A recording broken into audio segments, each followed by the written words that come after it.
Welcome to PixelTunes Radio, episode 25. I'm Chili Mike. And I'm Frozen Ed. Oh boy. Just don't let it go, alright? Oh, please stop. Yes! No more Frozen references. No, That'll be the last Frozen reference of the podcast. Yes, I agree. So, speaking of Frozen, we're all curled up by the fireplace with our microphone, nuzzling up next to the fire. Got some hot coffee, some hot chocolate. Some hot chocolate. Some gingerbread cookies. Some hot babes. I wish. Yeah. Today is our Christmas special. Yeah. So, Happy New Year's, everybody. We know this is releasing on New Year's Eve, 2014. That is true. What? I hope you're sitting at home with a glass of champagne and a party hat, listening to PixelTunes Radio. I don't think anyone's as doing we ring that. in the new year. Yeah, so we wanted to do a bunch of like really, wintry, Christmassy type tracks, kind of get you into the mood, into the spirit of the winter time period. It's actually snowing outside right now. It is actually. It's pretty cool. Yeah, I woke up this morning, I was like, this is setting the mood so perfectly. No, totally. It was really cool to wake up and be like, oh, it's snowing, and we're doing a winter track episode. Awesome. So as of this recording, it's a couple days before Christmas for me, and Mike is in the middle of celebrating Hanukkah, so we are both in the holiday spirit. Yes, indeed. And so it's just a nice time of the year where everybody gets what they're looking for, Everybody shares and everybody tries to be a little bit more generous and giving and nurturing and caring. And it's so we wanted to be caring and nurturing to you. So we're giving you 10 tracks that are all songs that are either winter inspired or are actually like ice levels or whatever. Yes. So we're going to go into depth about those in a little bit. So I'm not that familiar with Christmas and how the whole thing works. So tell me a little bit about what you guys do in your family for Christmas. Christmas starts like the day after Thanksgiving in my family. Really? Yeah. Like the lights and everything goes up? Yeah, exactly. We put up the tree the day after Thanksgiving. Mm-hmm. So, my parents come over, so my kids get to visit with their grandparents, and, we put all the ornaments on the tree, and then we start baking cookies, and we usually have dinner together at my house. It's a really nice experience. Mm. And then all throughout, like, the season, there's so much stuff to do. We take the kids to go see Santa Claus, and, they put their lists together for what they want for Christmas. And then we have a really nice time. There's a lot of holiday-oriented stuff going on at both of my kids' schools, so they have fun. Then we do Christmas Eve at my parents' house. We do a little grab bag gift draw thing where we pull names out of a hat and get to exchange gifts with each other anonymously. Okay. Then the kids wake up at 3 o'clock in the morning the next day for Christmas morning. Right. They open their gifts, and then we head back to my parents' house for a nice Christmas dinner and some family time. So that is packed. That is a packed holiday right there. Sure is. Yeah. It's crazy. Yeah, I do. My girlfriend is she's not religious, but she celebrates Christmas. She loves Christmas. It's like one of her favorite times of the year.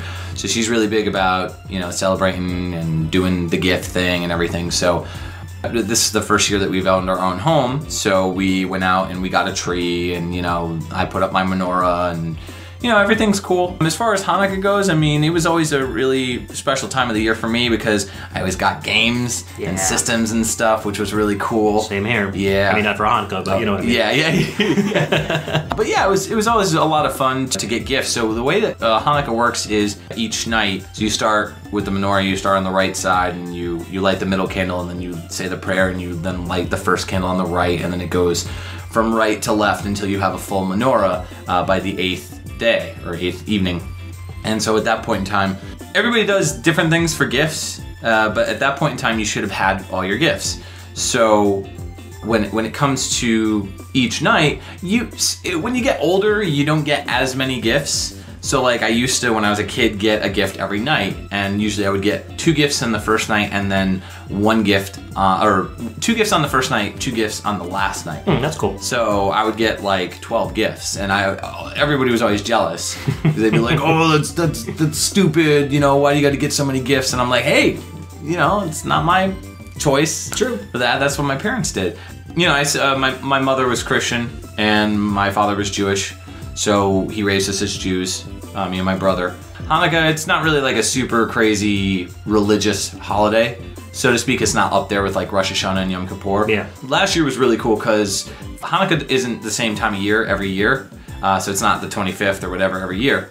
So it was cool because Hanukkah was on Thanksgiving. The first night of Hanukkah was on Thanksgiving last year, so it was Thanksgivica, if you could call it that. And that was really cool because I did go and see my dad, and we lit the menorah, and it was really cool. Tonight we're having, you know, like Hanukkah dinner where my mom's coming over and my brother will be there with my stepdad, and all just gonna hang out and eat some brisket and latkes. Awesome. Well, I'd love to hear what you guys do for your holiday season too. So if you want to share with us on Facebook or tweet at us. Facebook? Yeah, I guess I can probably talk about it because this podcast won't be out until after Christmas, but I do know that a certain little guest who's been on PixelTunes Jr. before will be getting a PS4 for Christmas. Oh, snap. So we'll have some more games to play over the Christmas break. You better not be listening while you're editing this. That would be bad. No, I'll keep it a secret from him. Yeah. He'll be happy though. Shut your ears, kid. So this brings us into our first game. Appropriately, we're going to be doing Christmas Nights. Christmas Nights. For the Saturn. Sega Saturn. This was a limited edition. It was kind of a demo disc, but it was unique in that it didn't contain any of the levels that the original Nights had. It was a whole new game, sort of. Yeah, it was a mini game. Yeah. I think it only had a couple worlds as opposed to like the full 7 worlds that the original Nights did. Didn't this game, it came in like a magazine, right? Didn't it come in like the Sega official magazine? It came in the official Sega magazine, That's right. But I actually got it at Blockbuster. Oh, okay. You were supposedly able to rent it at Blockbuster from what I've read on the web now, but at my Blockbuster, which used to be right down the street from here, they actually had the cardboard sleeves just kind of sitting in front of the registers. So we were renting a couple games one night, and we just saw it there, and we're like, are these free? And it said not for resale on it, and they were like, yeah, take it. So boom, that's I got awesome. My free copy of Christmas Nights, and I've had it ever since. That's really cool. Yeah, it's really cool, and nowadays it is pretty rare, so it does go for quite a bit of money. Yeah. I've only played Nights. I've only played the original Nights. I've never played Christmas Nights. Christmas Nights is cool because as you go through it, you unlock presents. So it's artwork and extra music. Oh, that's cool. There's a lot of music that's on the soundtrack itself. You can actually, put the CD in and it's Redbook audio, but there's a lot of music that's kind of hidden as compressed audio within the game that you can unlock, which is actually one of the tracks that we're going to be playing from Christmas Nights today, which is called Jack Frost's Chime. Okay. And it's a very wintry kind of song. I like it a lot.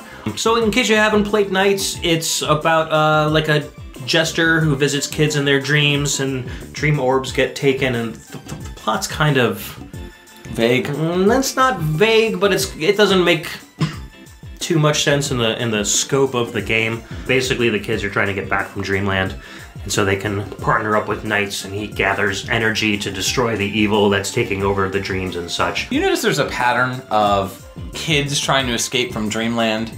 Little Nemo. Yeah. These kids. Well, when you're marketing to kids that age, that kind of, I guess, resonates. I never wanted to escape from Dreamland. Me neither, but yeah. The Peter Pan thing, I don't know. I don't even know if that makes any sense. You're a Peter Pan thing. I am a Peter Pan thing. I love Peter Pan peanut butter. That's delicious. Oh boy. Oh my goodness. So, so Christmas Nights was basically the original Nights game, but dressed up like Christmas. There are wreaths and bells. Even the enemies look a little bit Christmassy. There's presents all over the place. So once you get through the game and unlock everything, you'll have all this extra artwork and all this extra music that you can unlock. The songs were composed by Tomoko Sasaki and Naofumi Hataya. Did they do the original soundtrack for Nights? Yeah, they did both. Okay, basically. all right. Hataya has a huge history with Sega. It's like almost unbelievable how much he's done. He worked on Hybrid Front for the Genesis, which was an amazing soundtrack. The game is more of a real-time strategy game, but the soundtrack I've definitely got to play something from in the future. But he worked on Golden Axe 2, the Master System and Game Gear versions of Sonic the Hedgehog 2. He worked on Rise Star. Right. Both Burning Rangers, the overseas and the Japanese soundtracks for that. Daytona USA 2001, Space Channel 5, Astro Boy, Sonic Heroes. I mean, it just goes on and on. Sega Rally 2006, which had a really good soundtrack. Space Channel 5 was great. Yeah. It had a really good soundtrack. Yeah, so he's basically, you know, one of the in-house Sega guys. Sega had a ton of in-house guys. Tomoko Sasaki is the main composer of the Night series, and he composed and wrote the lyrics for the main theme, Dreams, Dreams, which is on the Christmas Nights version, and there's actually a really cool a cappella version on the Christmas Nights disc. She's also done voice work, so she's the voice of the KO types, little KOs in the Sonic series. Chaos? So, Chows? Chows. Chows. You call them Chows, KOs. Yeah. I mean, they're based on chaos, so I always call them KOs. I always call them Chows. I don't even know what the right pronunciation is. We'll have to look that up. And also, she worked on Super Smash Bros. Brawl. Who didn't? Who didn't? I didn't. Everybody worked on Smash Brothers. If you didn't work on Smash Brothers Brawl, you didn't get the email. Because I got the email. So that's about it for those two. They're pretty talented. Worked on a lot of big name titles. Talented dudes. So what do you say we get into the music? Yeah, let's listen to Christmas Nights Jack Frost theme. This is the original Sega Saturn version.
Okay, guys, I know this is normally the part where we do some sort of crazy fake commercial, but I'm compelled to do this PSA announcement. For too long, we've been forced to trudge through winter levels in video games. The ground is slippery, the enemies are all animated snowmen, which have nothing to do with the game's plot, and worst of all, there's always those stupid jingle bells in the background music. That's why I formed a new organization called Nobody's Interested in Playing on Stupid Lousy Ice Patches. NIPSLIP will be dedicated to... Whoa there. You're calling your organization Nip Slip? NIPSLIP. Yeah, we're all about coming down hard on Ice World and keeping our supporters abreast of the situation. And we won't be bouncing around on the issue here. We'll circle the globe if necessary. Do you have any idea what you just said? It sounds like you're obsessed with more than just Ice Worlds. I really have no idea what you're talking about. You're just trying to make a boob out of me, aren't you? I can't take this anymore. I gotta get out of here. Oh, that dude is so weird sometimes. Alright, Pixel Tuners, I need to know if you're with me. If I have your support against stupid, lousy ice levels, find the post with this podcast on our Facebook page and reply, I'm a nip slipper. I'll give everyone who does a personal shout out at the top of our next podcast. Got it? Together, we can eliminate ice levels forever. Now back to our regularly scheduled podcast.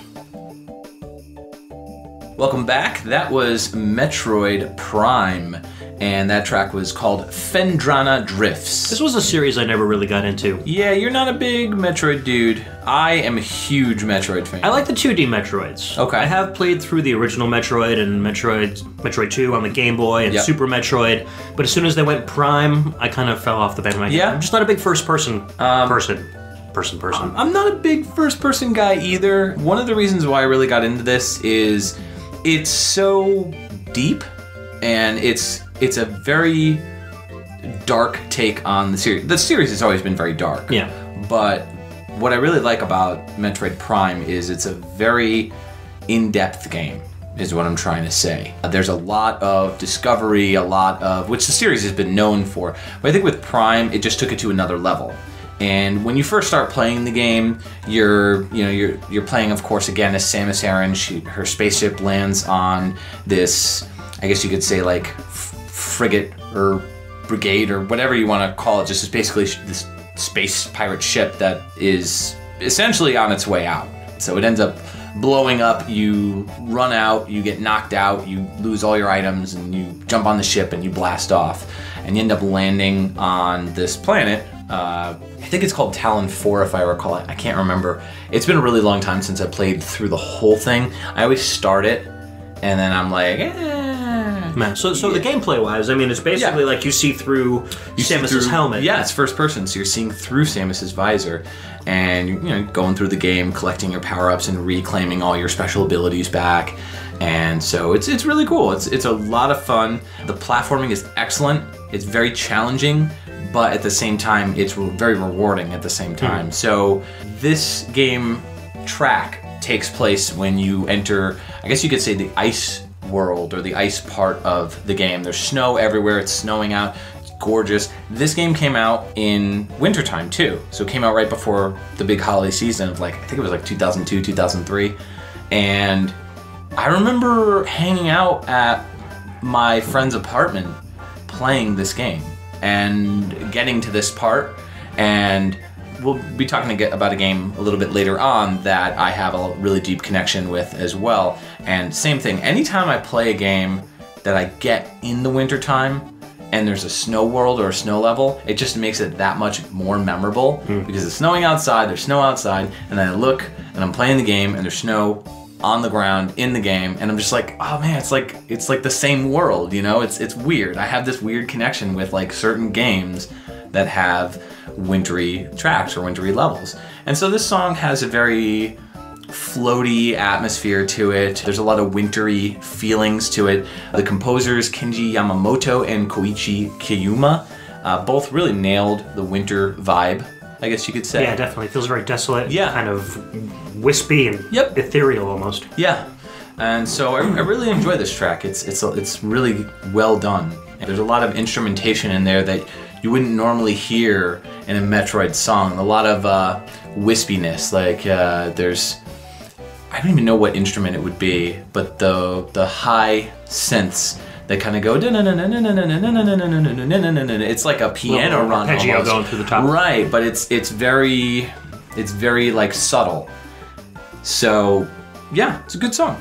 Really good game. Awesome game. I'll have to check it out. We'll be talking about more Metroid in the future, of course. Kenji Yamamoto, he has worked primarily for Nintendo. He started out with Mike Tyson's Punch-Out, working on like Famicom Wars with Hip Tanaka, and doing some other stuff like Radar Mission, Galactic Pinball, worked on Super Metroid with Minako Hamano, and eventually went on to mainly do like sound support for like Mario Kart Super Circuit and other games.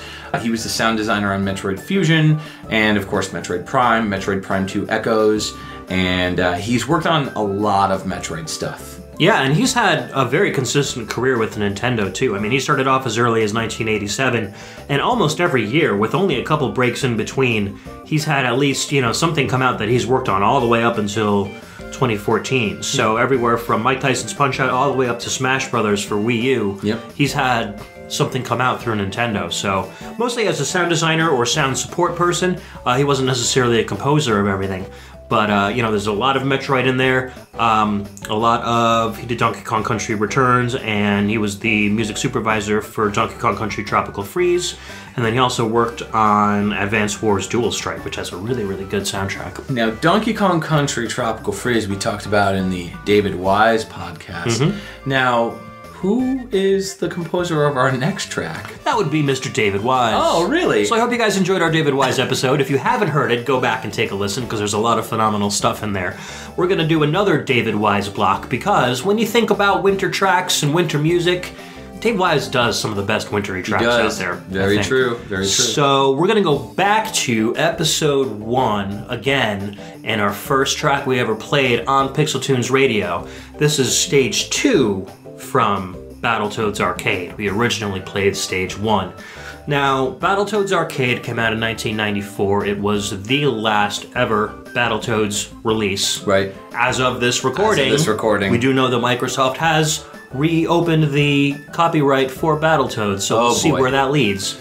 Hopefully it leads to the dumpster, because I do not want to see Microsoft working on any. I just want Rare to close. Man. I just want Rare to do one of two things. As long as they don't do microtransactions, I will be. Yeah. It needs to be a full game. I don't want a season. I want a retail release. Right. I don't want seasons of games like this Killer Instinct garbage. Yeah. No. Don't give me any of that. We talked a bit about that last time. We just want a Battletoads game, even if it's downloadable. I'm totally fine with that. But make it a fun game with an awesome kickin' soundtrack. Bring back David Wise to do the soundtrack. And you know what? That would probably be a game that would really actually make me want to get an Xbox One. Yeah. And make the soundtrack sound like this next song. Yes. This is from stage 2, which is the ice level in Battletoads Arcade. It's weird to put an ice level so early in the game, too. Yeah. You know, you're going through an ice cave, there's snow falling, there's rats attacking you. Battletoads Arcade was pretty bloody. So one of the standard finishing moves, you know how in the Nintendo version your fist just gets really big and you punch a guy across the screen. On this one you literally knock him down, your fist turns into a drill, and you drill into his face and blood splatters everywhere. This is a standard move that you do like every 30 seconds in the game. It's crazy. But the music itself starts off, it's got the jingle bells in the background. It's kind of a traditional, almost a nighttime Christmas song. And then it rolls into like the Snake Rattle and Roll 50s jam. Yeah. With like chugging guitars. It goes like halftime in one part where it just kind of really rocks out. I've listened to this song almost on repeat since I decided to put it in this show. I was actually going to use it for our last David Wise episode, but then when I figured out we were going to do a winter show, I was like, no, I'm going to save it. I'm going to hold it for this one because it fits a little bit better. So yeah, I have limited experience with this arcade game. It's so much fun. It is. We should get together and play it someday. Yeah, I've played it, and I maybe got to the end of the first level and was just like, this is just too hard. I was like, I need another person to help me out with this. Yeah. So. Well, the nice thing about playing on an emulator is you have unlimited quarters. True. So you just keep pumping those quarters in. Yeah. So it's a lot of fun. It was really cool. So plus that Dark Queen. She's in there. Queen. Sexy as ever. True story. All right. So this is our David Wise block. We're going to go from Battletoads Arcade into some more Donkey Kong Country. and we'll be back.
That was Donkey Kong Country Ice Cave Chant. Those ice caves just look chilly. Enchanty. Yeah, very blue. Yeah, very frozen. No, I agree. So this track was done by David Wise. This will conclude our David Wise block of wintry tracks. I have fond memories of this track. I remember playing this game in wintertime, of course. This was the game that I got for Hanukkah one year. This was the game that I had mentioned on previous podcasts that I went to Toys R Us with my dad every week to play the first 2 levels, and I loved it. It was great. This song kind of reminds me of a husky puppy jumping through the snow. I have a husky puppy. Well, I have a husky dog. But yeah, I should put this song on when he runs outside in the snow. Gotta wait till you get a good 6 inches out there or something. Agreed. Let him bound through it. Yeah. And then take a YouTube video and put it on our Facebook page. Pretty much. Yeah. To the Donkey Kong Ice Chain. Country. Yeah. There's 2 different winter tracks for this game. The first is one we didn't play. Maybe we'll play it for Winter Tracks 2 next year. But if there's a winter next year. If there is a winter next year. Yeah. Well, I mean the winter apocalypse. Yeah. The world will end right Global before warming, winter. man. It's going to be spring all summer, all winter next year. Be awesome. I actually really don't like winter. Like, okay, well, let me rephrase that. I like looking at winter. I don't like driving through winter. I like winter in all aspects of it. Yeah. Except for winter levels in video games. I really don't like ice levels. I'll just put it out there right now. I'm not an ice level fan. You are not an ice level Don't like guy. slippery ground. No? Don't like trying to stop and falling off a cliff every single time. I think I cut my teeth on Ninja Gaiden 2's winter ice level. The one where you're just run through and the ground is ice and you're just like slipping and sliding all over the place. Super Mario Brothers 3, I think, basically cemented my hate of ice levels. Yeah? Yeah, just because it's an entire world full of ice, and I'm like, come on, this is not fun anymore. I really like the ice world in Mario 3. No. Yeah. You get the Hammer Brothers suit and then you lose it in 5 seconds. You're just like, no! Basically. Yeah. Because you just slip sliding away. Yeah. Oh, no. Like, even if I hold on to it, I'm still like I'll get it, and then I'll get another one. As soon as I get the second one, that's when I'll hold on to it. Like, when you get that Hammer Brothers suit, that is like the quintessential suit, because you have to work your butt off to get that suit. Yeah. And when you finally get it, you're just like, awesome. I'm never going to lose this suit. Darn it, I lost the suit. So it's like, yes, I got it. Oh, I lost. It's like you never lose a power-up as fast as that stupid suit. It takes so long to get. Yes, it's such a pain to get, but it's so worth it for like that 5 seconds you have it. So let's go back to Donkey Kong Country, getting way off track. Donkey Kong Country, obviously playing as either Donkey or Diddy. Or Country. Country Kong? Country Kong. Hey, there's a good one. We gotta call up Rare. Or Retro. Retro's doing it now. Right? Hey, I'm a monkey. My name is Country. Alright, guys. I'll see you next show. So this Ice Cave Chant level takes place later in the game, and you're going through the wintry world of Winter Is the ground slippery in this one too? Yeah, it's slippery. This is why I'm never going to play this. Yeah. Stupid ice levels. I need to, we need to sit down. We need to play through Donkey Kong Country. I know our buddy Eric and I have sat down and played Alright, I will sit down and play it with you. Yeah. You can try to convince me to like it. I'll try to convince you to like it. But maybe with 2 players it'll be better, because I've only ever played it first or single player. So it depends on who you're playing with. Well, yeah. If you're playing with a seasoned gamer, it's a lot of fun. If you're playing with somebody who has no idea how to play video games, forget it. Donkey Kong Country, no bueno. See, I try to play 2-player games with Eddie. Okay. But his idea of a cooperative 2-player game is to try to make the other person lose. Like, he's always competitive. Why do people do that? I tried playing Super Mario Brothers Wii with him. Yeah. And he would knock me off the pit, stomp on my head every chance he got. Until the point where I was just like, shut it off. I'm like, dude, I can't play this with you. You're literally draining all my lives. Like, we started off with like 30 lives from a save that I had. We were down to like 3. Yeah. And I'm like, I can't, this is not working. That's no good. So maybe you and I will have more fun than I think we would. will. I think it's a really fun game that is definitely worth checking out. We'll convince you to get into the country of Kongdom. Country Kong.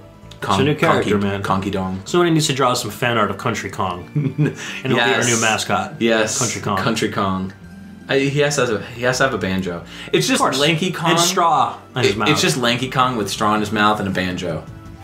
That's pretty much it. Yeah, and overalls. Yeah, well, I think Lanky Kong is in overalls. Is he? See, I don't know. So. I didn't know there was a Lanky Kong until you just told me. So. Yeah, well, we try to not remember the Kongs from Donkey Kong 64, but yeah, see, I've never even touched that game. We don't have a choice. Oh yeah, no, it's awful. Anyways, so let's switch gears a bit. Yeah, I mean, we've told you about David Wise. We don't need to talk anymore. Of course not. Yeah, David Wise is awesome. Yes. Yeah. Okay. All right then. Moving on. Yes.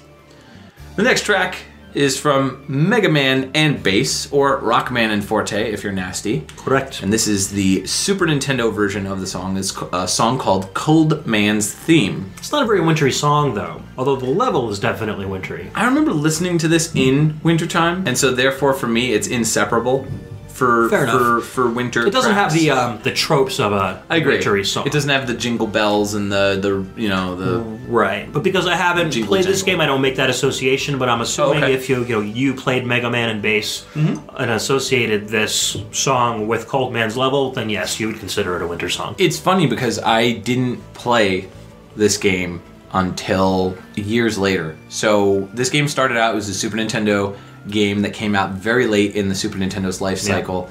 Yeah. It was called Rockman and Forte, of course, is Bass in America, and his name is Forte in Japan. The Mega Man series has always had like a audio kind of musical trope, I guess you could say, as far as the names of their characters go. This game came out due to Mega Man 8 getting a release on PlayStation 1 and the Sega Saturn.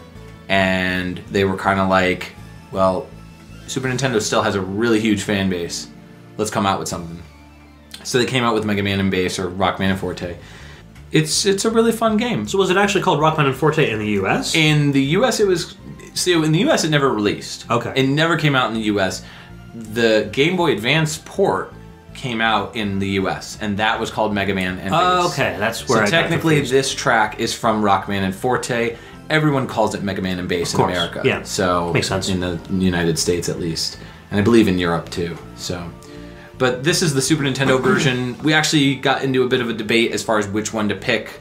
Since it was my pick, I picked the Super Nintendo version. Ed really likes the Game Boy Advance version. Tell us why you like the Game Boy Advance version. I think it's just a little more upbeat. I think the drums are a little heavier. Okay. And it has more of a, because it used the Game Boy hardware for the lead synth that has more of a chiptune sound to it. Yeah, it's got more of a distortion to it. Yeah, and that's more of the kind of music I like, but the Super Nintendo version has a lot more... It's more laid back. Chill version. Yeah. Or the Super Famicom version, technically. Yeah. And that's the stuff that you're into, so... Yeah. I'll talk a little bit about the chillness of this song. I don't know, it's just very laid back. It's very relaxing. Yeah, the lead synth is very, like, round. Yeah. Sounding like a bell chime, almost. Yeah. Yeah. No, I like the synths on this. I think it's... the MIDI that they used is very chill, laid back. I like it. I like it a lot.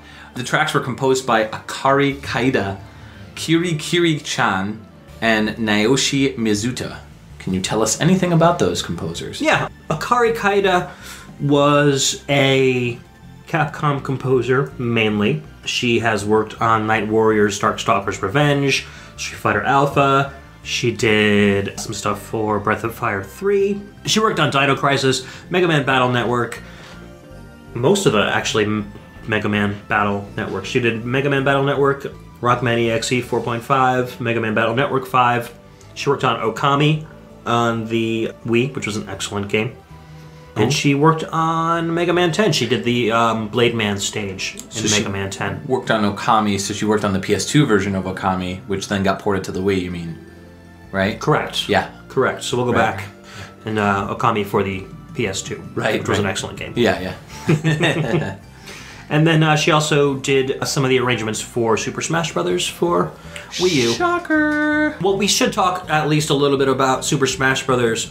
For the Wii U, because it's great. A lot of these composers that we talk about, basically from this point forward, there are over 400 tracks in Super Smash Bros. Wii U, and a lot of them are remixes and covers of existing Nintendo songs done by composers from all over the video game industry. Everybody from Yuzo Koshiro to Hitoshi Sakimoto, Mary Yamaguchi. So a lot of these lists that we'll come up with composers are going to include Smash Brothers for Wii U. Because, I mean, if you've been a composer in the last decade, you're pretty much going to end up on Smash Brothers for Wii U, I think. So Japanese composers mostly are it's a real all-star soundtrack, and I think sooner or later we'll probably do a Smash Brothers, like a best of Smash Brothers Wii U episode. That would be fun. That'd be a lot of fun. So let's go ahead and listen to this track. So again, this is from Mega Man and Bass, or again, Rockman and Forte. This is Super Nintendo version of Cold Man's Theme. Enjoy.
Welcome back to PixelTunes Radio. That was Sonic the Hedgehog 3, otherwise known as Sonic and Not Knuckles.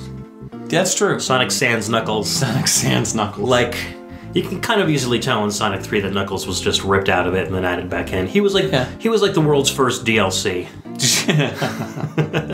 Except made into a whole new game. Exactly. Yeah. Exactly. So this was a track called Ice Cap Zone. There's a lot of history with Ice Cap Zone. A lot of people, there's a lot of debate, a lot of questioning of who wrote this music. Yeah, we talked about this a little bit in our Sound-Alikes episode, which was what, episode 2, I think? 2? No, 4. 4? 2 is beat 'em ups. I think it was 4. Right, so we talked about it in episode 4. Right. Yeah, so Sonic the Hedgehog 3, originally, there was a deal sort of being worked out, I think, behind the scenes, where certain Sega people didn't even know about it. And they were going to have Michael Jackson do the music for Sonic the Hedgehog 3. And there's been a lot of controversy over whether he did or didn't do it, but I think pretty much everybody knows that he, in some capacity, him and his writers were working on. They touched on parts of it. Yeah, absolutely. And I mean, you could still hear it from songs that we've played or we've discussed in the past, like Jam. I don't think any song is more clear, other than probably like Strangers in Moscow. The ending theme? The ending theme is totally Strangers in Moscow. This song, Ice Cap Zone, was composed by, we'll run through the list of composers and then we'll go back a bit. So Brad Buxer, Sirocco Jones, Michael Jackson, Sashio Ogawa, Masuro Setsumaru, Yoshiaki Kashima, Tatsuyuki Maeda, Tomonori Sawada, Masayuki Nagao, Jun Sinue, Miyoki Takaoka, and Masanori Hikishi. That's like an entire Japanese village, right? Yeah, with Michael Jackson. Michael Jackson just hanging out with Japanese and Brad Buxer and Sirocco Jones. So Sirocco Jones was Michael Jackson's producer, I guess you could say, and Brad Buxer was a musician that was in this group called the Jetsons that I guess Michael befriended, and he's worked with them for years and years, co-producer, and he wrote a ton of stuff for Michael Jackson. And Michael Jackson I think Michael Jackson was less about the actual composition of the tracks. He was more about the melodies and the harmonies. So Michael Jackson would call up Brad Buxer, or would call up, Sirocco Jones or whatever, and would kind of like hum melodies and vocal melodies into the phone. And they would take those melodies and use them for albums or whatever. This project in particular, I guess there's a bunch of tapes that one of the producers who has talked about this game was like, I'd love to release these, but I think I'd get in a lot of trouble. So they will probably go unlistened to, undiscussed. Until the people who would get in trouble are dead gone. And gone, yeah. Which I'm hoping is in the next 10 years. So that way we nice. get to hear it. Well, it's just it's just curiosity. It's curiosity. You're interested in a musician who's passed on his legacy and some of the things that he has done. Like I really enjoy Michael Jackson's music. Yeah, especially when it relates to video game music. Oh, absolutely. Too, because it's in our interest as well. It's like a bonus. So Brad Buxer was in this group called the Jetsons, and they composed a track called Hard Times. Ice Cap Zone is literally hard times. There's no distinguishing, there's no questioning. When you listen to Hard Times and you listen to Ice Cap Zone, it is dead on. The everything about it. And there was a lot of questioning about Ice Cap Zone as to whether or not it was an influence from other Michael Jackson tracks. I've heard Smooth Criminal, I've heard Who Is It. A lot of people were just like, there's a lot of videos online of people slowing down Who Is It or speeding it up and making it so that it matches up with Ice Cap Zone. And I think Ice Cap Zone and Smooth Criminal and Who Is It all have very similar bass lines, but they're not exact. This is almost near exact.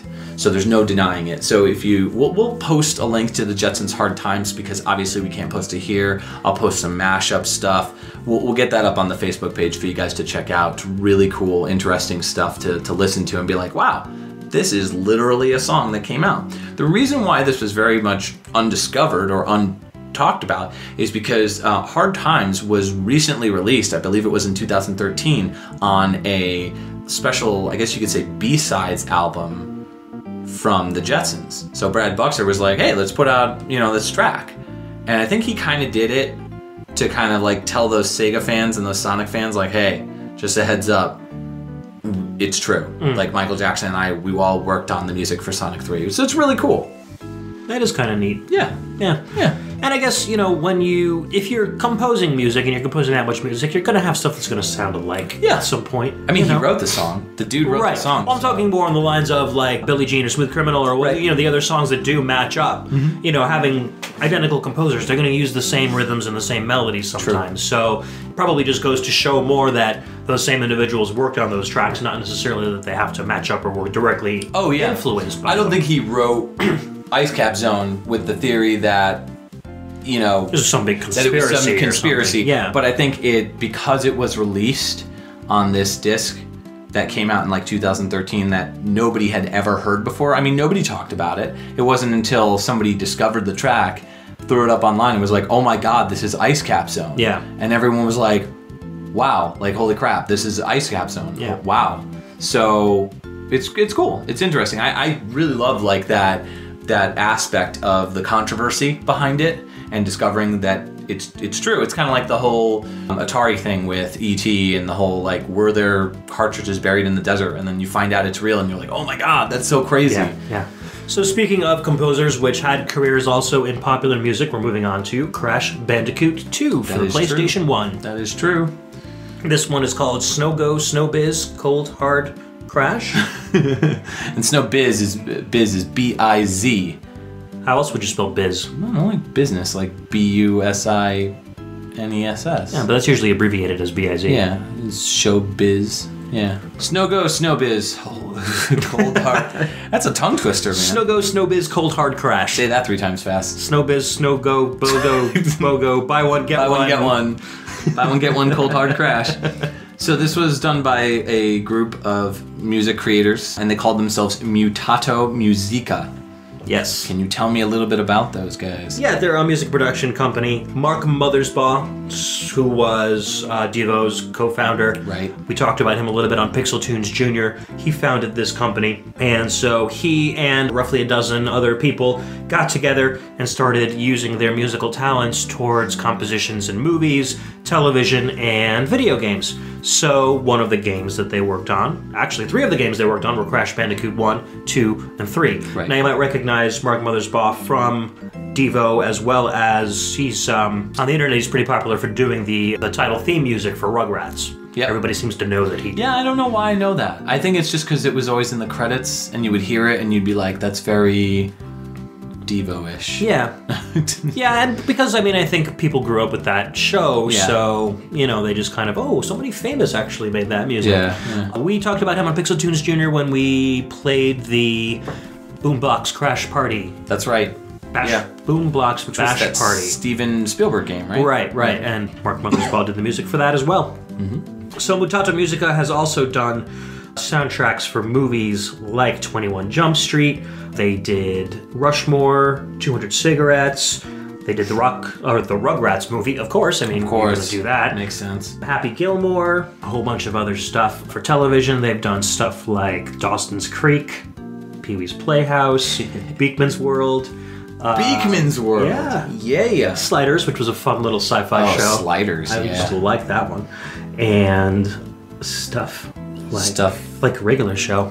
Regular Show. I love that show. It's pretty regular. It's pretty funny. As far as video games go, their credits include Interstate 92, The Sims 2, the Crash Bandicoot series, including Crash Team Racing, and the Jak and Daxter series. Okay. So a lot of action cartoony platformers. Their style is very fun. You'll see actually, in this upcoming track from Crash Bandicoot that it's got kind of a MIDI sounding style to it, but the composition quality is definitely there. I think a lot of it sounds better than what you would normally hear in MIDI quality, though, like the chimes, like the little jingle bell, shaking in the background. Yeah. Those sound great. All the music from the Crash Bandicoot series was sequenced audio. Oh, it was. So It was not Redbook audio or streamed audio, so it's literally coming from the programming PCM chip off of the PlayStation. So basically that saves space because the Crash Bandicoot games are so big. Yeah, that's true. You know, they need to conserve some space. So all of the music from these games is basically like almost like MIDI, but not really, kind of like the Super Nintendo does with the sound font and sound sequencing. So it's all literally programmed and coming out of the game as you play it. You know how Donkey Kong had a girlfriend? Had Candy Kong? Yes. Right. Did you know that Crash Bandicoot had a girlfriend? It's true. Very true. Rash Bandicoot? No. Splash Bandicoot? No, I think her name was Tawny? Tawny Bandicoot? Tawny, I think. That's not... Well, apparently I read like a bunch of creative. Well, this was in the first game, not the second. The second, she was pulled. One of the reasons why she was pulled is because when this game was being made, they had this woman who was like very like old school and very like didn't want like a busty character, you know, in a video game. So, and she was like, she would do like cartoon, like anime, like old school animation, like Rocky and Bullwinkle type stuff. Not that, but like that style of old school animation, marketing, you know, from the 80s and stuff, and was very like no sexuality. And so what's interesting is she kicked up such a fuss, they were like ready to just cancel the whole project. Wow. Cancel Crash Bandicoot entirely. So if it wasn't for her, we would have lost Crash Bandicoot altogether. Interesting. Yeah, if she kept up. But I guess they were like, no, it's happening. We're putting a girlfriend in for Crash Bandicoot to save, very similar to Mario and Princess Toadstool. And so when the second game was made, they pulled the girlfriend and they replaced it with, I think, a little girl. That's right, it was like a little sister. Yeah, it was like a little sister like or something like that, yeah. Which is a shame. You know, I always wanted to see, you know, Crash Bandicoot should have a lady in his life. You know, snuggle up to in ice worlds like this one. That's right, his sister Coco, she was in the second That's one. it, Coco, yeah. So, yeah. Well, tell me a little about the level that this song comes from, because I haven't played enough of this game to really... Neither have I. Okay, so we'll cut that part. Actually, what's funny Describe the song. So, actually, I picked this because my girlfriend is a pretty big Crash Bandicoot fan. She really likes those games, and she was originally going to discuss the songs with us, but she has prior Obligations, occupancies. She's occupying somebody else right now? Yeah. Good for you. Yeah. Wait, what? Yeah, no, she has other obligations, so she was not able to talk to us about the game. But I've played the first one, and I played a little bit of the second one, and I mean, the second one's pretty much a straight-up sequel to the first one. Yeah. I mean, the game is pretty much the same, very much similar to, like, I guess you could say Mario 1 and Mario 3, or Mario 3 to Mario World. Yeah. Same style. I kind of, except you're just moving into the screen. It's almost like, I used to call it if Star Fox was a platformer. Crash Bandicoot? Yeah. It's not really on rails, though. It is kind of on rails. You can move forth. You can go back and forth, but you're moving forward, just like you do in Star Fox. You go back and forth, but you're not moving forward by yourself, you know. But there's a lot of side-scrolling stages, though. It's just it's a cool perspective. It's the same kind of perspective as you'd see in something like Star Fox. Right. But it's just really good animation. I remember the graphics being very solid looking. You know, there's no like clipping or there's no polygons going in and out of the screen. Like everything looked like it was there and solid and a very convincing cartoon world. The programming was spot on. Yeah, I mean, this came out before, well, not the sequel, but the first game came out before Mario 64. So this was like the future of platformers, of action platformers for a long time. Yeah, and it's also where Naughty Dog kind of got their fame from too. I really wish they'd take back the series. I'd love to see some new Crash Bandicoot games from Naughty Dog and see what they can work with nowadays. Because they kind of gave up the franchise and I think they sold it to Activision. Yeah, he'd be busy hanging out with Drake from Uncharted at this point. That'd be kind of neat. A Drake Crash Bandicoot crossover. Yeah, that'd be awesome. I mean, I haven't played those Uncharted games, but they're great. I've heard they're a big really Naughty good. Dog fan. Yeah. You know. Oh, maybe you could do Crash Bandicoot in the Last of Us world. Oh my god. So it's like Crash versus zombies. That sounds like a PixelTunes radio commercial. Yeah. You should write that. Let's go for it. Let's write it. The Naughty Dog commercial. All right, so enough talk about this. This is Snowbiz Cold Hard Crash by Mutato Musica for Crash Bandicoot 2.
You've seen them traverse galaxies. You've seen them defeat evil castle rulers.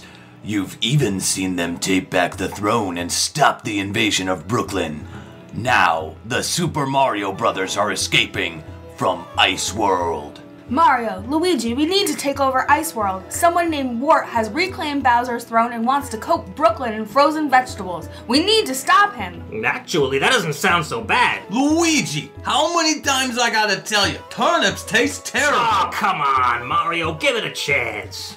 Princess Daisy leads the way as the Mario Brothers enter into the Ice World. You know, I've heard that once you start the Ice World, you never finish it. Who told you that? A bunch of 9-year-olds. Yeah, I read fan mail. Luigi, how many times I gotta tell you, don't read the fan mail! But Mario, the kids! Screw the kids! We gotta escape Ice World! Will you two stop bickering? We've got to get out of here.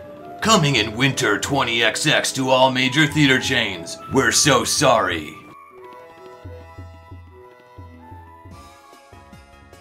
Welcome back. That was from Super Mario Galaxy. What a fun game. It was a great game.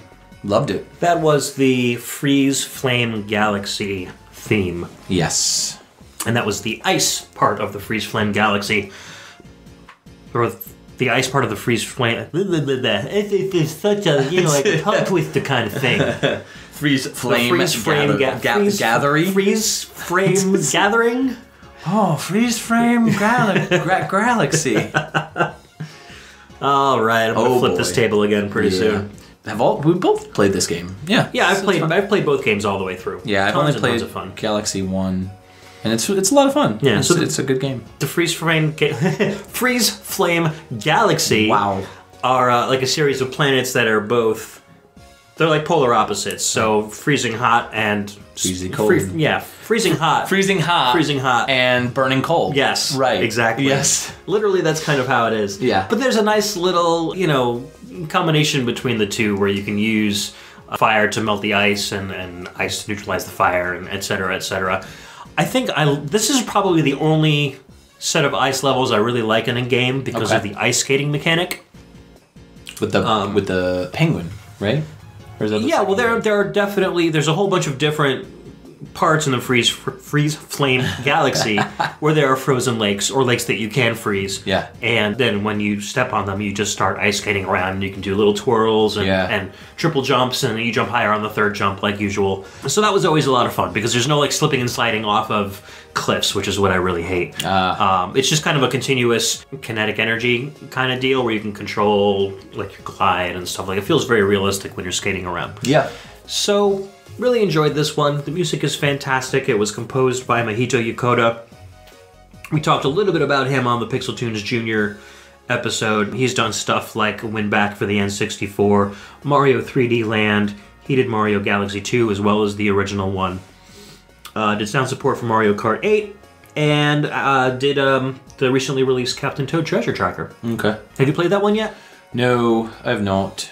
I've heard good things about it. I've heard it's very short. Very short. I've heard it is very good, but very short and gets a little repetitive. Yeah, it sounds like it would probably have been better as a digital release. I feel like it would be better as a budget title. So Right. not digital only, because you know me and digital. I prefer physical releases. It's because I like a nice full bookshelf. Yeah, I think what I meant was it might have been considered as a digital release originally by Nintendo, but then they decided to go ahead with a physical. That makes sense. I just think the game isn't big enough for it to be a full release. Yeah. And I just, speaking of Mario Galaxy, I just heard that we might not see another Mario game until the Wii U's successor, whatever console that might be. So that makes sense. I don't know, I'm Mario'd out, dude. Yeah. I love Mario. I'm Mario'd out. Mario 3D World was pretty good, but I was hoping for something more like Mario Galaxy. Oh, you were? Where you have more of like an open world to explore kind of a deal. I feel like Mario Galaxy was a product of the Wii and the Wii only. Like, that game could only be a Wii game. I don't feel like I agree with you there. Wii U game. Yeah, I wasn't looking for like a Mario Galaxy 3. Sure. But maybe more of a new kind of 3D platforming play mechanic. But, something that was very similar to something that would make good use of the touchscreen along with the gameplay. Something less party feeling. Right. Like a single player experience. The problem is is that gaming is slowly moving more towards social aspects than... What about us loners who just want to play by ourselves? I agree with you. That's why Hyrule Warriors as well. Yeah, right. But there's just such a force now in gaming to be multiplayer. And there are games that I love that are multiplayer. Smash Brothers is one of them. But I can't play like a Zelda game with like multi-part. Like right, it just doesn't have the same feel. I can't play Metroid with multiple people. Are there modes in those games that I would like to play with multiple people? Yeah, definitely. Like Metroid Prime 2 came out with multiplayer, which wasn't fun. But it's hard to turn like a single player experience into a multiplayer experience. And I think if you tried to make a game like Mario Galaxy into a multiplayer experience, somebody's going to suffer. So like in Mario Galaxy 1, you could do 2 players. The second person controls the Wiimote and grabs all the little stars, the gems that kind of hover all over the place. And I think that's cool, but it's kind of boring. Like, I remember playing with, I think, my girlfriend, I think she played, and I was like, all right, you just gotta get the stars. And she was like, that's it? I was like, yeah. She's like, that's boring, I wanna play as Mario. So I think a game like Super Mario 3D World is perfect for someone who wants to play a game like Mario 2. Yeah, but doesn't necessarily have the skills of a seasoned game player like us. Right. It's not a hardcore Mario game. Although I will say that Super Mario 3D World was pretty difficult at times. Towards the end. Yeah, well, it's got that famous Nintendo difficulty that, ramps up incredibly towards the end. Yep. So, but that's the way it goes. Mario Galaxy, good game, a lot of fun. Great song. I really enjoyed the song. I mean, perfect for the winter season. Absolutely. Yeah. So let's switch gears. Yes. Literally. The next track we're going to play is from Twisted Metal 3. Trace. Yes. Twisted Metal Trace. Perhaps not the greatest Twisted Metal in the series. Everybody seems to, hold on to the fact that 2 is the definitive Twisted Metal. The physics engine was very wonky in 3. Huh. However, from Twisted Metal 2, Robert Cummings, who's known as Rob Zombie, took notice of the series. Last name is Cummings? Yeah. I didn't know that. Yeah. And so he got in contact with the makers of the game and was like, I'd really like to give you guys some exclusive content. Because he had worked with Naughty Dog originally. He provided the soundtrack for Way of the Warrior. Okay. So he was, back on the 3DO. So he was already, he was a big gamer. He still is a big gamer. Yeah. So he contributed music for that. So for Twisted Metal 3, they got together and like, okay, so White Zombie did that song More Human Than Human, which was hugely popular at the time. So what they did was the band, Rob Zombie's band without vocals, re-recorded the song but turned it into a Jingle Bells melody. So, and then that would play during the winter levels of the Twisted Metal 3 game. So the result was a really cool version of Jingle Bells. It sounds a lot like, a White Zombie, Zombie, More Human Than Human mix. Right. So Rob Zombie later on in Twisted Metal 4 became an actual playable character. Oh, that's cool. In the game. So was the soundtrack in 4 composed by him as well? There were just songs from him, but they were just regular commercial songs. Right. Like this Christmas theme from Rob Zombie was also accompanied by Super Beast and I think one other track from, the Rob Zombie collection. And then Pitch Shifter also contributed some tracks to it. There were some other original tracks which were written by Lance Lenhart. So, between the 3 of them, they basically composed the entire Twisted Metal 3 soundtrack. I didn't play Twisted Metal 3 too much because I got into the series, but, this game just really, like everybody said, wasn't a whole ton of fun. However, this track always kind of stuck with me. It was one of those tracks you could put the CD in a CD player and listen to. Oh, that's cool. So, I burned my own CD without the Twisted Metal 3 data on it and would play it in the car every once in a while because it had a lot of really good songs on it. So, without further ado, Merry Christmas from Rob Zombie, from me to you. This is Twisted Metal 3, the Christmas theme.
Welcome back. That was from Silent Hill, Shattered Memories, and that was a PS2, PSP, and Wii game. Right. This is a completely different side of winter, I think. We've been looking at the joyous, even the Rob Zombie song was pretty happy sounding. Yeah. This, I guess I was kind of inspired to play this one because I think I've said it before on the podcast. I live about an hour away from where I work. So a couple weeks ago, I was driving home from work and my oil filter literally fell off of my car on the highway, causing my engine to seize up. So I had to pull over to the side of the highway. The temperature was about 12 degrees Fahrenheit and I was only about like 15 minutes away from work. So here I am sitting on the side of the highway in the dark. There's no streetlights at all on the highway. And it's like steadily getting colder and colder in the car as I'm waiting for the emergency services to show up and a tow truck to show up. And I'm like, I kind of feel like Harry Mason right now, at the beginning of Silent Hill Shattered Memories. So the game takes place, it's an alternate version of the original Silent Hill. Oh, I didn't know that. So yeah, Harry Mason crashes his car, Cheryl's missing, he's got to go find her. Cheryl! But it's the middle of winter.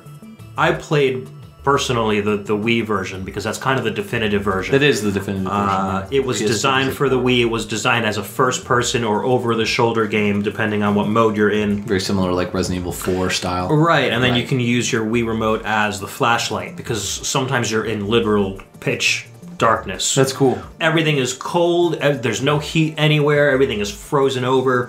When the world turns to like the alternate other world, as they call it, instead of blood and rust, everything starts crackling and freezing over, and like ice tendrils appear. Okay. And at that point, instead of kind of slowly exploring the horror version of the world, you have enemies that are coming at you. You have no weapons whatsoever. So it turns into basically a mad dash to find the exit and to avoid all these enemies that are coming at you. There's a psychological aspect to it too, where there's kind of like aside scenes where Harry is getting interviewed by a psychotherapist, and she will actually ask you questions that the player themselves can answer. And depending on how you answer those questions, whether if they're like sexually charged or aggressively charged or indifferently charged, that will change how the story progresses. Okay. So you might end up talking to a sexy cop instead of just a regular police officer, or not meet the police officer at all. So there's 5 distinct different endings depending on how the psychoanalyst analyzes you, what kind of personality type. Like a choose your own you have. adventure. Exactly. So, what I would do is the first time I play through, just answer them honestly, just to find out what kind of ending I would get as a person. All sexy answers. But then try to get the different endings as you go through them again. So it's a lot of fun, a very lonely, kind of scary game. Well, obviously a scary game, it's Silent Hill. Right. But a lot of fun. It didn't really get the reviews that I think it deserved. I had a lot more fun with it than I think most people did. You sold me. I'm going to check it out. Very good use of the Wii hardware. Should definitely check it out. That's, I think, the big hook right there. And you know what? That's kind of why the Wii, I think, was so successful, is it came out with stuff like this. And I think a lot of gamers are going to go back, just like they have for the GameCube and the N64, and discover these gems. That nobody else did. Yeah. So very cool. More stuff needs to come out like this. The soundtrack, we've talked about it before. Akira Yamaoka did almost the entirety of the Silent Hill series until Daniel Light took over at the end. Right. And so we're still waiting to hear on whether he's going to be a composer for Silent Hills or not. There's no word on that, but then he later moved over to Grasshopper Manufacture and worked with Suda51's stuff there. So his track was called Creeping Distress. Correct. And it is pretty distressing. Yeah. And it does sound pretty creeping. Way to pick a downer song for the last track. But you don't want to start on a downer song. Yeah, and you don't want to do it in the middle, so I figured the desolate... Let's make everybody sad. The desolate freezing portion of winter is a good way to... That's true. And the note for the new year, you know? Yeah. Hope everybody is miserable now. Enjoy your New Year's. So that was our selection of winter tracks. I hope you guys enjoyed it. Mike, you want to go over what we're going to be doing in the future? We've got at least the next 3 shows lined up, I think, right? They're all really cool themes. We'll talk a little bit about what we got planned for you guys in the new year, 2015. We're going to be starting off with a special guest. We're going to have... Should we say it? Should we let our viewers in, our listeners? Should we let them come in? All right. But only because you said it's okay. We'll get them excited about it. Yeah. So we're going to have Wee Guy on, and some of you are like, who's that? Well, he is a YouTube guy who is by the name of Wee Guy, and you could look him up.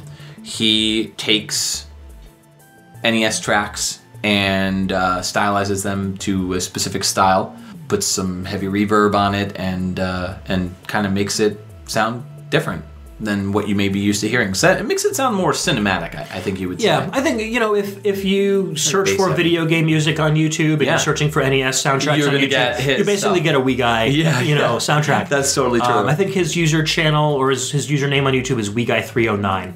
Is it? If you want to look him up. Yeah, that's directly. right. I thought it was just Wee Guy. I know him as Wee Guy, so... Yeah. So we're going to have him guesting. He's picked all 10 of our NES tracks for the next Pick episode. some weird stuff. Yeah, no, we're definitely going to have some obscure titles, Very obscure. some of which I am new to. So that should tell you something right there. And then 2 weeks after that is going to be the PixelTunes Radio 1-year anniversary special. So it'll be released, it just happens to fall on the exact same day that we released our very first episode of 2014. So this will be our first 2015 anniversary special. Yeah. Are we planning on having a second 2015 anniversary special? Yes. Anniversary of our anniversary? Yes. Something like that. Yeah, it'll be the day after. And that's going to be some of Mike's and our favorite tracks. Just We're like not going with favorite a particular theme. Yeah. We're just going to talk about the year and play some tracks that we enjoy. Yep. And then the 2 weeks after that episode will be Metroid. Yeah. And we'll have Todd back. Yep. Because he was so great on our Zelda episode. That's right. And he's a big Metroid fan as well. So and we'll talk about Samus Aran and her adventures throughout the land of Metroid Planet. Metroid Planet. Metroid Planet. You just solidified how little you know about Exactly. Metroid. We'll be talking about Samus and her adventures on the planet Zebes, or Zebes, as some idiots like to call it. Metroid Planet. Metroid Planet, yeah. How does Metroid crawl? How does Metroid crawl? I do not understand. So that's all we got, I think, right? We don't have anything else going. Stay tuned to the Facebook page if you haven't checked it out by now. Why haven't you checked it out? Seriously. Facebook.com/PixelTunes Radio. Twitter, we're on Twitter. Our handle is @PixelTunes Radio. You can check me out at youtube.com/dongold. And of course, Ed has his wonderful forum with tons and tons of awesome music. Most of the tracks that you have heard for the past year have all been from your forum. You want to talk a little bit about that? Yeah, so you go to ffshrine.org, look in the forums, look for Ruiner 9's high-quality soundtrack Aganza featuring PixelTunes Radio. I've also got a place where you can, links back to our PixelTunes Radio page. That's right. And then I think I'm hosting approximately 1,600 soundtracks right now. That's wacky. It's over 100 gigabytes worth of music that I've ripped myself by hand using blood and stone, a hammer and a chisel to get the music out of the games. But everything's encoded, everything's tagged and labeled. I did research on composers and years, so if you're looking for an obscure soundtrack and you're a member of the forum, you can actually also join the thread, request a soundtrack, clue me into some good stuff that I might not know about, and hey, you never know, I might give you a thanks on a future episode of PixelTunes Radio. And of course, don't forget to go to pixeltunesradio.com to listen to this episode. Or watch this episode. On YouTube. We've got both our MP3 download and our YouTube link on pixeltunesradio.com. That is correct. So everybody have a great New Year's. We will see you in 2 weeks. Catch you later, nip slippers. Nip slippers. Dear God.